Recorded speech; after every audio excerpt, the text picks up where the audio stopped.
Boa noite a todos. É uma alegria podermos estar aqui mais uma vez.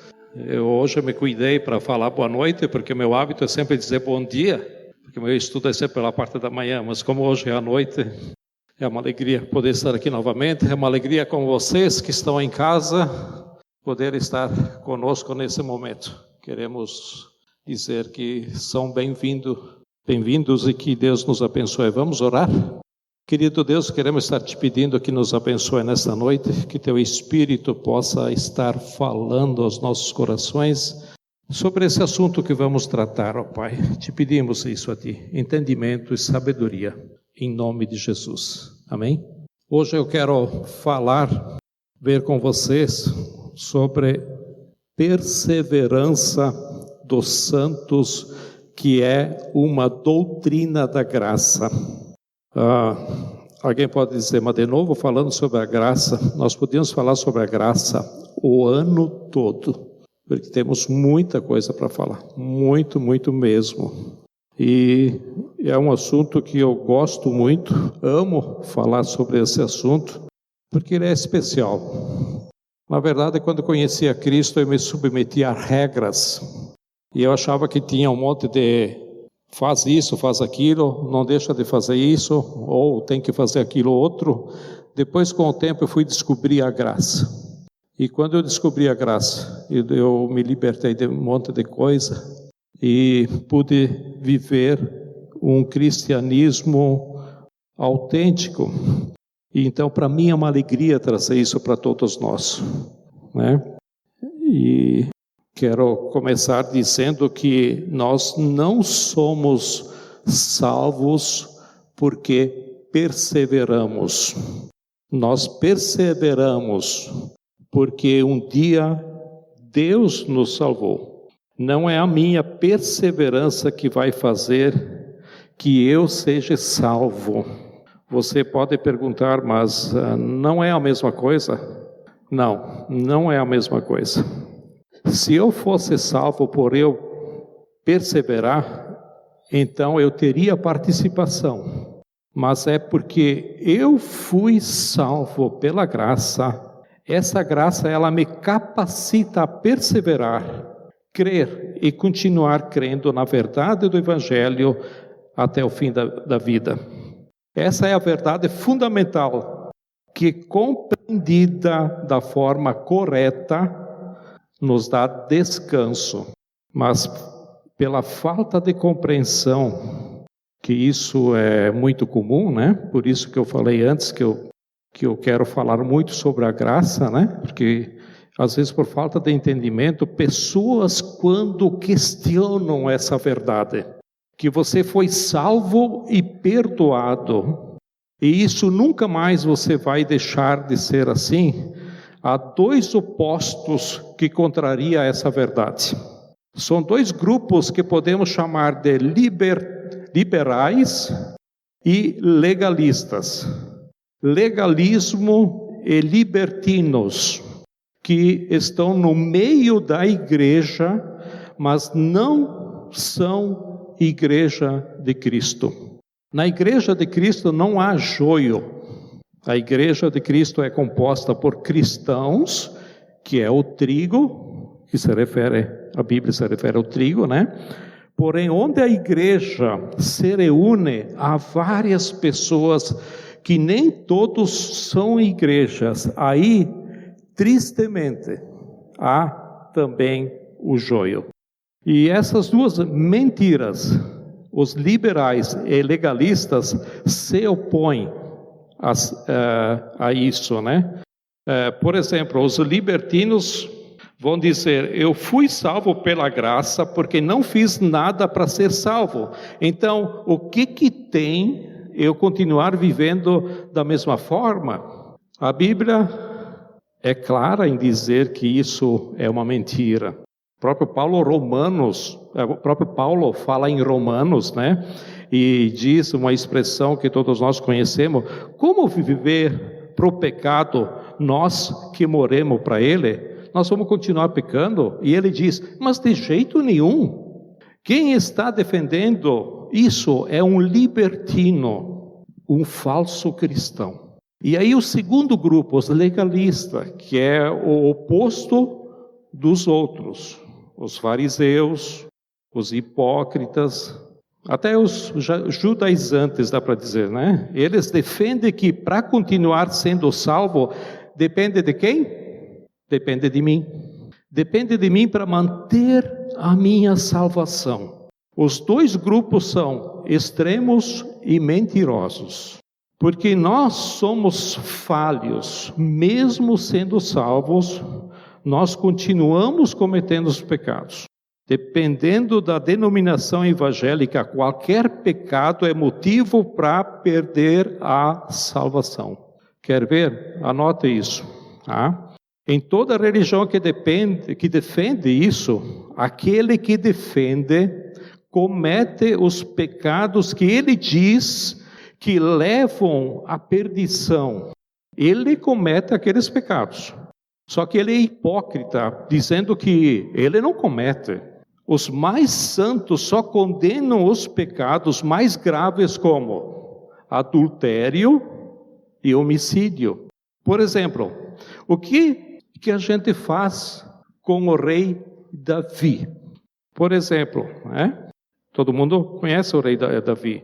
O que ele é? Homem perfeito, adúltero, assassino, um estrategista em assassinar alguém. A Bíblia diz que ele era segundo o coração de Deus. Ele não passou a ser o homem segundo o coração de Deus, depois que se arrependeu, depois de ter feito isso. Não, ele já era. Você e eu precisamos saber dessa história, ou você acha que é diferente? Você pode dizer, mas eu nunca adulterei, ou eu nunca matei. Então nós vamos ver o que Jesus diz. Abre suas Bíblias lá em Mateus capítulo 5, se alguém não tem, está aí na tela. Nós vamos ler 4 versículos, os 3 versículos, depois mais 5 versículos, né?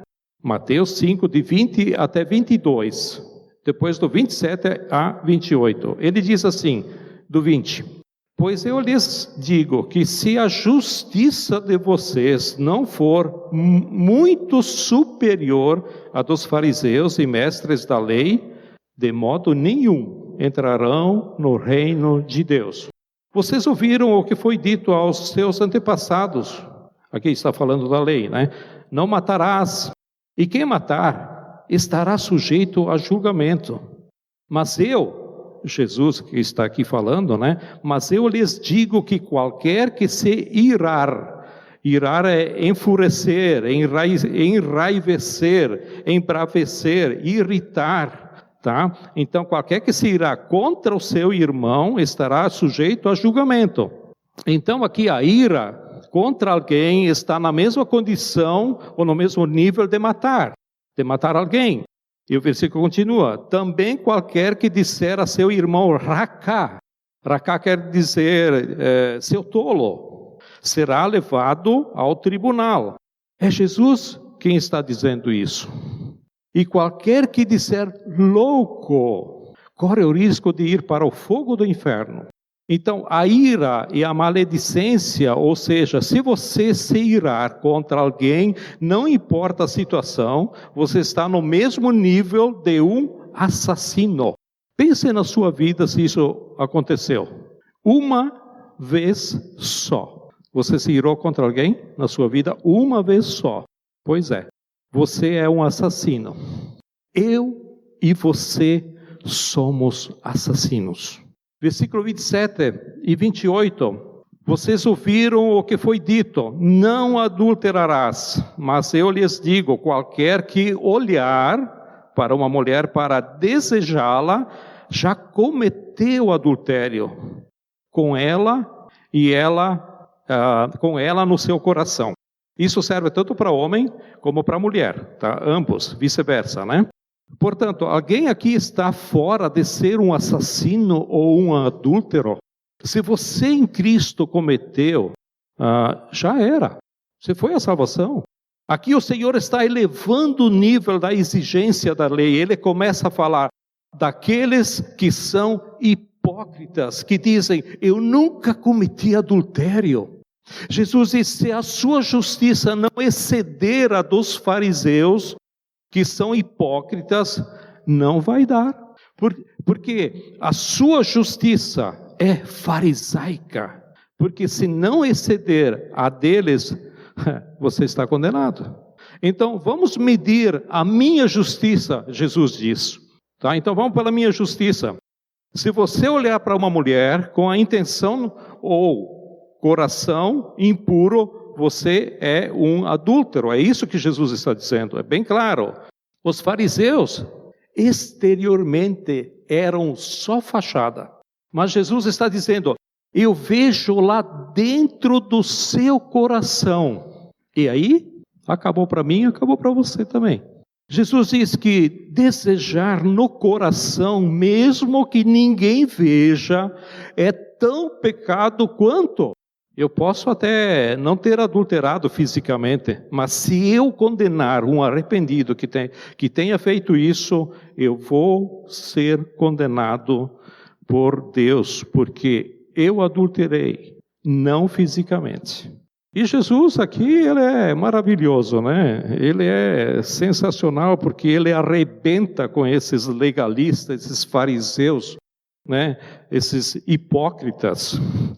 Então, o que ele está dizendo? Os outros não veem o meu coração. Os outros, ou os que estão ao meu redor, veem se eu cometer um adultério, onde todo mundo vai ficar sabendo depois, né?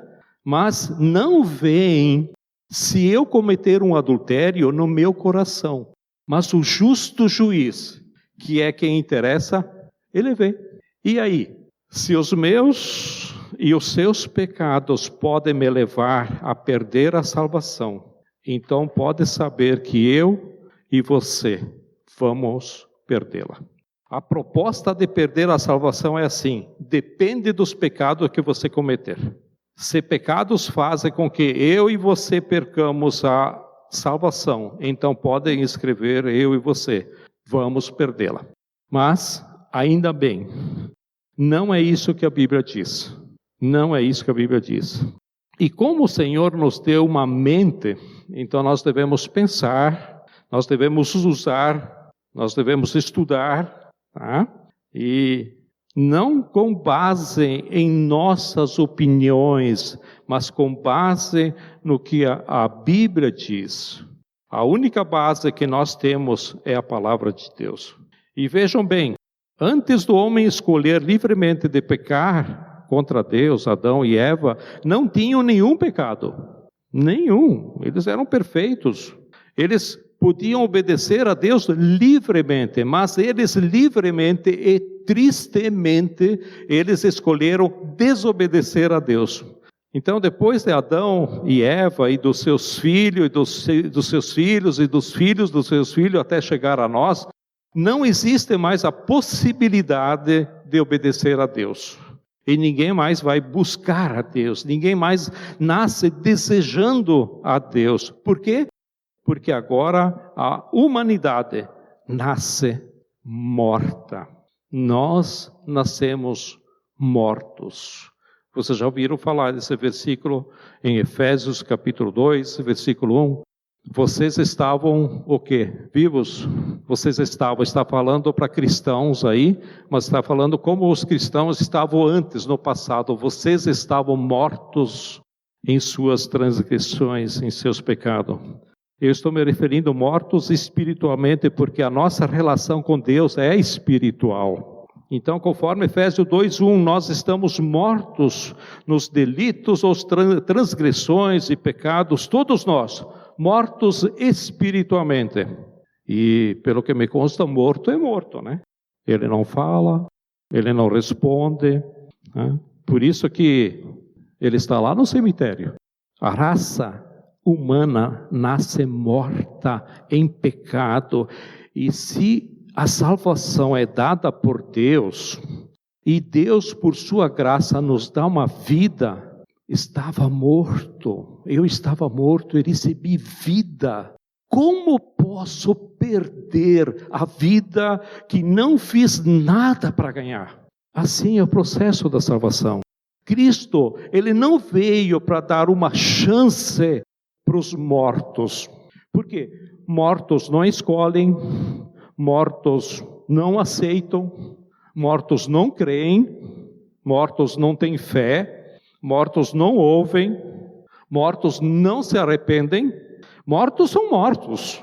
Esse era o nosso estado antes de crermos no Evangelho. Até que um dia Deus fez uma intervenção. Ele não veio para me dar uma oportunidade, Ele veio para me salvar, Ele veio para te salvar. Por isso Ele amou, Ele elegeu, Ele chamou, Ele gerou fé, Ele deu vida, Ele regenerou, Ele deu arrependimento, Ele deu tudo. Porque hoje você se arrepende. Por que você se arrepende dos seus pecados hoje? Porque Deus deu vida para que você fizesse isso. Eu e você. Senão você não se arrependeria. Nem você e nem eu. Você podia se sentir culpado, se sentir com a consciência pesada, ou até remorso. Arrependimento você não ia ter. Sabe por quê? Arrependimento é um dom de Deus. Ele que deu para a gente.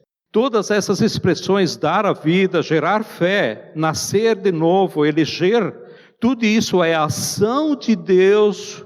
Nós não participamos. É Deus que atua. O homem não participa. Então, se é Deus que faz tudo para salvar o homem, sem nenhuma participação do homem, como o homem pode perder algo que não tem? Algo que não é dele? Não pode. Mas isso é tudo suposição, isso é hipótese. Então vamos ver o que o próprio Jesus diz. Abre sua Bíblia lá em João, capítulo 10, está aí na tela, versículo 27 até 29. Só esse texto seria o suficiente para tratarmos da perseverança, mas há outros. João 10, vamos lá. As minhas ovelhas ouvem a minha voz, eu as conheço, e elas me seguem. Eu lhes dou a vida eterna, e elas jamais é nunca, tá? Jamais perecerão. Ninguém é ninguém, ou não sobrou ninguém. Ninguém as poderá arrancar da minha mão. Meu Pai, que as deu para mim, é maior do que todos. Ninguém as pode arrancar da mão do meu Pai. O que esse texto está dizendo? Jesus, que é Deus, Filho, está dizendo isso. É Jesus que está dizendo isso. Deus está falando das suas ovelhas. Quem são as ovelhas? São os cristãos. Ovelha é uma forma de chamar aqueles que creram no Evangelho. São aqueles que, de verdade, creram em Cristo através do Evangelho. Aí, eu e você precisamos saber se somos ovelhas, né? Você creu no Evangelho? Houve aquele momento na sua vida em que você viu na sua vida que você era um pecador, e como pecador você não pôde, ou você não podia agradar a Deus, porque Deus é santo, Deus é separado do pecado, ou seja, não tem nada de pecado, né? E como Deus é santo, Ele exige perfeição, e aí para mim e para você não tem condições, porque nós não somos perfeitos. E por causa disso que Deus, santo e justo, Ele vai condenar todo o pecador. E você ouviu sobre isso, você viu que é pecador, que Deus é santo, que Deus é justo e que vai condenar pecadores. Aí você diz, e agora? Mas você ouviu de Jesus E Jesus, sendo Filho de Deus, se encarnou, se fez homem e cumpriu a exigência de Deus, e sem pecados ele morre na cruz porque ele é perfeito. Por que morre? Por pecadores como eu e você. Aí você crê que quando Jesus morreu por você, para quê? Porque a justiça dele foi feita por você, por mim, e agora Deus não olha mais para nós por causa dos nossos pecados. Ele olha para a justiça do Filho dele. Isso é salvação. Isso é evangelho. Isso é graça. Você creu nisso e você se arrependeu dos seus pecados e não quer mais pecar porque você creu no evangelho. Então, se você creu no evangelho, você é uma ovelha. Nós somos ovelhas do bom pastor que é Cristo, que diz: eu sou o bom pastor, eu dou a minha vida pelas minhas ovelhas. Por isso o versículo diz: ele as conhece. Não é porque ele sabe a respeito, porque saber ele sabe de tudo, né? Mas o verbo conhecer aqui se refere a relacionamento. Ele conhece relacionalmente as suas ovelhas. Se vocês verem, se querem assistir um videozinho, entram no YouTube, tem um videozinho bem curto, foi gravado, acho, naquela região de Israel. Um pastor, vai lá, uma pessoa chama as ovelhas, que elas estão espalhadas em cima de uma montanha lá, elas não ouvem. Aí vai o pastor, cuida das ovelhas, ele chama e uma a uma elas vêm vindo, porque conhecem a sua voz. É bem interessante, entra no YouTube, digita lá se você quiser assistir esse videozinho, é bem curto, mas é bem interessante. É a realidade. Jesus diz: eu conheço as minhas ovelhas. Isso é relacionamento. Jesus diz que Ele dá vida eterna. Eterna. Se é eterna, ela acaba? Nunca. Eu posso anular ou perder algo que é eterno? Não, eu não posso. Jesus diz: eu dou a vida eterna. Se vocês entenderam até aqui, nós podíamos terminar o estudo aqui e ir embora. Isso é fundamental. Isso tem que estar claro na nossa mente, na nossa cabeça. Tá? São versículos que estão aqui falando. Essa vida, ela é dada e não conquistada. Ela não é conquistada. Ela é de graça e não por obras. Se ela é dada, quem a recebe é porque não a possuía antes. Se ela foi dada é porque você não tinha. Ela é dada porque Deus Pai, Deus Filho, não tem fim.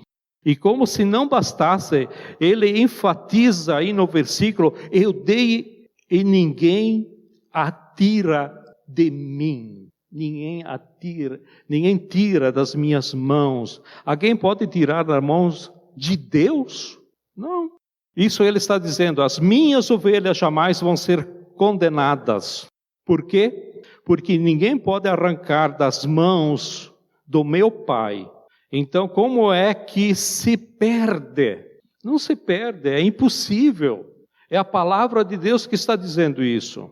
Veja o que diz lá em Filipenses capítulo 1, versículo 6. Se você não tem aí, está ali na tela. É interessante que o que nós vimos até agora foi o que Jesus falou. Agora nós vamos ver o apóstolo Paulo com palavras diferentes, que ele diz a mesma coisa, tá? Estou convencido de que aquele que começou o quê? Boa obra em vocês vai o quê? Deixar à toa? Pela metade? Completá-la até o dia de Cristo.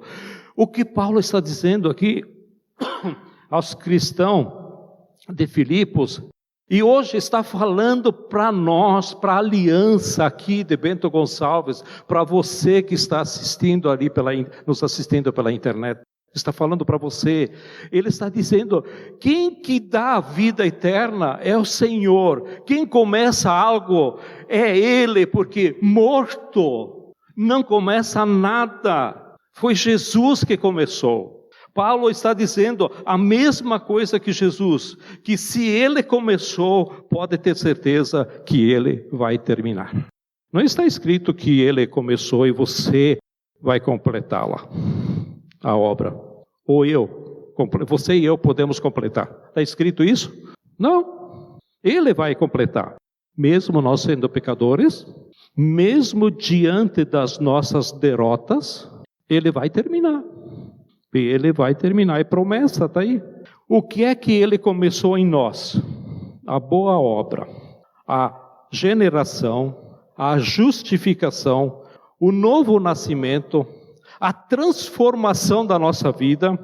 Assim como Jesus disse que ninguém vai tirá-la da mão do Pai, assim Paulo disse que ele vai completá-la. E eu creio que isso está muito claro, né? Para todos nós, agora, né? Agora, você pode perguntar, pode passar aí na sua cabeça, como tem passado na minha cabeça, como de vez em quando alguém me faz uma pergunta assim, e aqueles que abandonaram a fé, que são chamados de apóstatas, eles eram cristãos e agora que abandonaram a fé, perderam a salvação? Eu e alguns de vocês, ou até muitos de vocês, conhecem pessoas assim, inclusive vários pastores, apostataram da fé, abandonaram a fé. Aqueles que abandonaram a palavra de Deus e vivem na prática do pecado, defendendo o pecado. Por exemplo, os libertinos. O que aconteceu com eles? Eles perderam a salvação? Com os textos que nós vimos, dá para dizer que cristão não perde a salvação.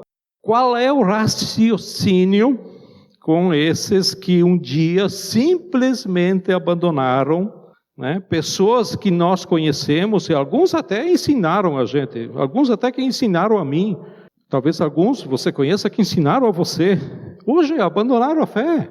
Elas eram cristãs, se elas abandonaram, elas estão vivas. Eu espero que se estão vivas, espero que se arrependam e podem ser salvas. Mas se elas continuam assim, apesar de falarem coisas da Bíblia, elas nunca creram. Eu repito, nunca creram. Olha o que diz em 1 João. Abra lá 1 João, capítulo 2, versículo 18 e 19. Diz: filhinhos, esta é a última hora, e assim como vocês ouviram que o anticristo está vindo, já agora muitos anticristos têm surgido. Por isso sabemos que esta é a última hora. Eles saíram da onde? Eles saíram de lado. Não, eles saíram do nosso meio. Mas na realidade é o quê? Não eram dos nossos, pois se fossem dos nossos, teriam permanecido aonde? Conosco. O fato de terem saído mostra que nenhum deles era dos nossos. Eu não sei se precisa explicar esse texto. Vocês querem o que mais? Mais claro do que isso. Paulo está fazendo um alerta onde, desde aquela época, já tinha os anticristos. E também fala que um dia vem o anticristo, seria o que está sendo falado agora, né? O grandão. Vamos usar esse termo, o grandão, para vocês entenderem. Então, João, aqui, pressupõe que esse povo já sabe que vem o anticristo, o grandão, tá? Mas João está dizendo, olha, já tem bastante anticristos ali. Por exemplo, os legalistas são anticristos, judaizantes são anticristos. Mas ele fala, saíram da onde? Do nosso meio. Como? A partir do momento que alguém coloca qualquer coisa, tira a essência de Cristo e acrescenta qualquer coisa, é o espírito do anticristo. Por exemplo, muitas religiões evangélicas estão a favor do anticristo. Muitas não falam sobre arrependimento, não falam sobre pecado, mas falam sobre dinheiro, falam sobre propósito, sim. Quer saber? É muito simples. Pergunta: se a salvação é pela graça? Você descobre logo. A salvação é pela graça. Pergunta isso para a pessoa. Os anticristos já naquela época, no tempo de Jesus, saíram da onde? O versículo diz, saíram do meio deles. João diz, saíram do nosso meio, mas na realidade não eram dos nossos. Eles saíram do meio do cristão, aliás, do meio cristão, isso. E isso pode acontecer aqui na aliança, no nosso meio. Só que o texto diz, na realidade, nunca foram cristãos. Nunca foram, porque saíram, abandonaram a verdade do Evangelho. Para alguns, eu uso a expressão, às vezes, quando me fazem essa pergunta, que nunca entenderam o Evangelho, ou o princípio do Evangelho. O fato deles terem saído do nosso meio mostra de verdade que nunca foram dos nossos. Quero um grande exemplo, Judas Iscariotes. Né? Os apóstolos só foram saber quem Judas Iscariotes era no fim. Andaram com eles 3 anos juntos com aquele homem. Né? Mas ele perdeu a salvação. Não, ele não perdeu a salvação. Ele era filho da perdição. Ele nunca teve a salvação. Desde o início, eles não sabiam que aquele homem era um apóstata. Ele nunca foi verdadeiro. Apostasia não é perder a salvação. Apóstatas são pessoas que se dizem cristãs, que vivem como cristãos e até faz mais do que um cristão, mas um dia ela começa a ser legalista, começa a viver na prática do pecado e abandona os fundamentos da Bíblia. Esses são os apóstatas. Apesar de exteriormente parecer que creram na verdade, nunca creram. O que um dia um dia Jesus vai dizer para elas? Mateus 7, 21 a 23, está aí na tela. Nem todos aqueles que me dizem Senhor, Senhor, entrará no reino dos céus, mas apenas aqueles que fazem o quê? A vontade do meu Pai que está nos céus. Muitos me dirão naquele dia, Senhor, olha o que eu fiz. Senhor, eu fui no grupo, eu contribuí, eu dei abismo ligado, eu expulsei até demônio. Não profetizamos nós em teu nome não expulsamos demônio, não realizamos muitos milagres. O que tu vai dizer de uma pessoa que faz isso? Uma santarona. O que Jesus vai dizer? Então eu lhes direi claramente, nunca os conheci. Afastem-se de mim, vocês que praticam o quê? Jesus vai dizer, nunca vos conheci. Você que me chama de Senhor, Senhor, nunca vos conheci. Lembra do conhecer? As minhas ovelhas eu as conheço. É isso que Jesus disse lá no começo. As minhas ovelhas eu as conheço. Jesus está dizendo, eu nunca tive relacionamento com vocês. Nunca tive relacionamento com você, relacionamento com Cristo. Veja quanto que o relacionamento com Cristo é importante. Qual é o teu relacionamento com Cristo? É só pela fé? Zé, do jeito que você está dizendo, o cristão vai sempre viver uma vida triunfante, nunca vai ter problemas ou alguma derrota, e vamos viver uma vida de perfeição. Não, não é isso, tá?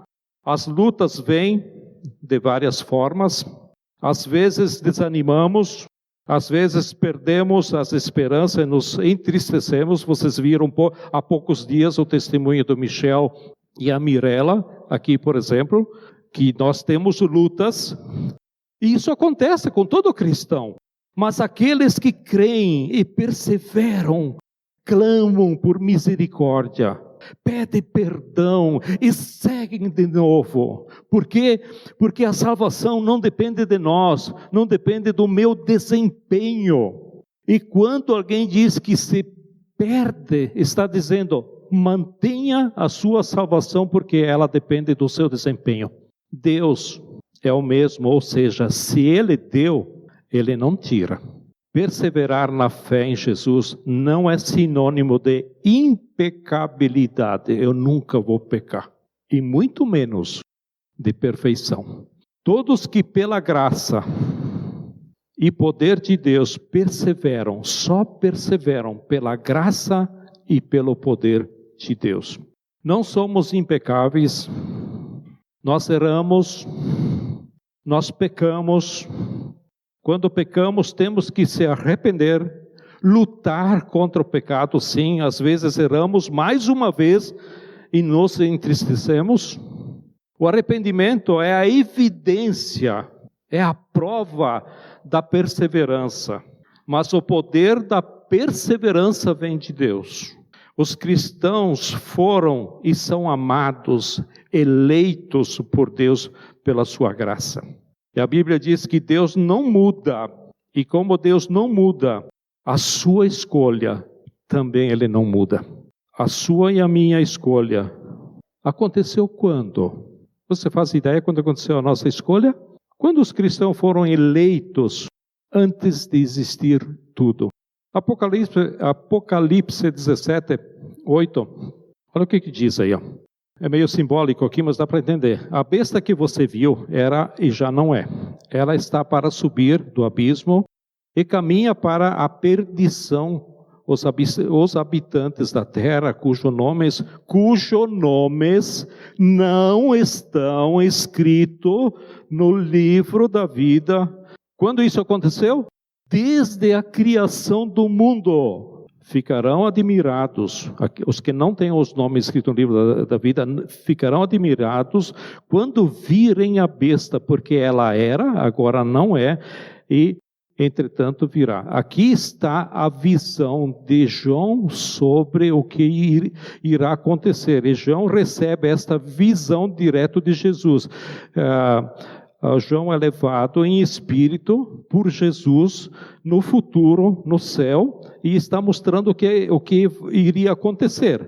Se vocês não sabem, quando vocês estudam a Bíblia, de Apocalipse, capítulo 1, 2 e 3, fala para a igreja, fala para nós. A partir do 4 em diante, fala do futuro, do que vai acontecer, da igreja, tá? Do que vai acontecer, do capítulo 4 em diante. E aqui quero destacar, voltando para o assunto, os que não creram em Cristo Jesus, o nome deles não foram escritos no livro da vida. Os que não creram em Cristo vão seguir a besta porque rejeitam a Cristo.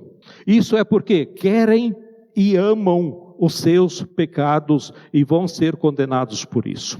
Eu e você cremos que os nossos nomes foi escrito no livro da vida. Isso foi desde quando? Desde a fundação do mundo. Quando é a fundação do mundo? Fundação do mundo é uma expressão para dizer antes de Deus criar tudo. Olha desde quando que nosso nome está escrito no livro da vida. Mas você pode perder a salvação. Veja o quanto é importante conhecer sobre a graça. Você crê e confessa Cristo como Senhor. Quando você peca, como você reage? Está tudo bem porque você está na graça ou você se arrepende? Você tem o desejo de não pecar mais? Mesmo você cometendo aquele pecado que você não queria mais, você vê mudança em você mesmo. Você percebe que Deus está tratando. Descansam em Deus. Descansam em Deus, porque eu e você não vamos alcançar o padrão de Deus. O padrão de Deus é a perfeição. Mas nós já temos quem já atingiu esse padrão para nós, que é o Senhor Jesus. Olhe para Ele. Olhe para a segurança da vida eterna.